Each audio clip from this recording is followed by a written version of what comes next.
क्या हो रही है। अमित, लौटेंगे आपके पास। इस बीच ये भी बता दें कि विधानसभा चुनाव के बाद बंगाल में हिंसा का दौर चल रहा है। निशाना बीजेपी नेताओं और पार्टी दफ्तर को बनाया जा रहा है। हिंसा का एक और सीसीटीवी वीडियो दक्षिण 24 परगना जिले का भी सामने आया, जिसमें बाइक पर सवार कुछ लोग बीजेपी नेता के घर पर हमला करते दिखाई दिए।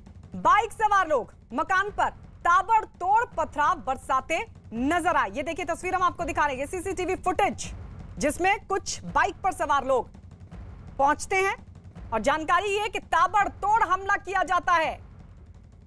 बदमाशों ने घर पर जबरदस्त तरीके से पथराव किया।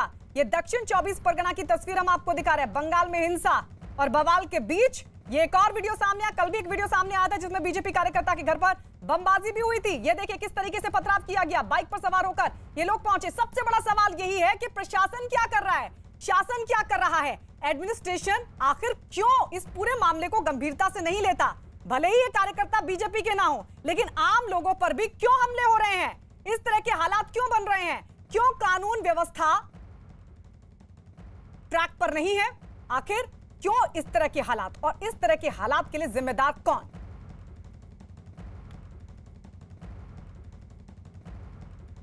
और इस बीच उत्तर दिनाजपुर के चोपड़ा में भी बीजेपी ऑफिस को निशाना बनाया गया। आरोप है कि टीएमसी के कुछ समर्थकों ने पहले वहां पथराव किया और फिर दफ्तर में लगा दी आग। तो ये देखिए एक और तस्वीर हम आपको दिखा रहे हैं, आगजनी की तस्वीर। ये तस्वीर उत्तर दिनाजपुर बंगाल की तस्वीर आपके सामने।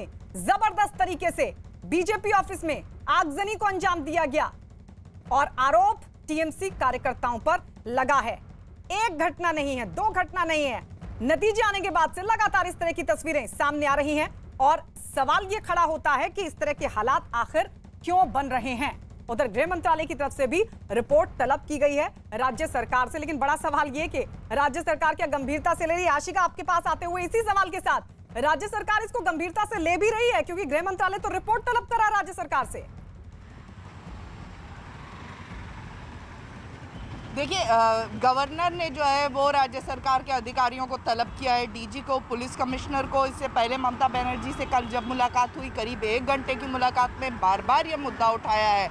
इसके बीच कल जब मुख्यमंत्री ममता बनर्जी अपनी बात रख रही थी तो हिंसा तो बंद करने की बात कही, लेकिन आरोप सीधे सीधे बीजेपी पर लगाया और कहा कि बीजेपी अब भी ज्यादती कर रही है और उनके कार्यकर्ताओं पर हमले हो रहे हैं। तो कहीं ना कहीं ये जो एक दूसरे पर दोष लगाना, ये जो चुनाव के पहले चल रहा था, वही अब भी नजर आ रहा है।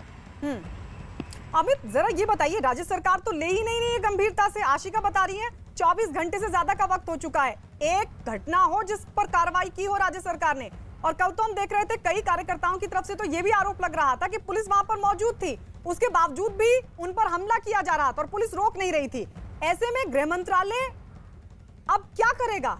लग रहा है कि राज्य सरकार की तरफ से कोई रिपोर्ट दी जाएगी, क्योंकि आपको भी याद होगा, मुझे भी याद है, चुनाव से पहले भी जब इस तरह की घटनाओं पर गृह मंत्रालय की तरफ से रिपोर्ट मांगी गई थी, मुख्य सचिव को बुलाया गया था, तब मुख्य सचिव भी नहीं पहुंचे थे इस पूरे मामले पर।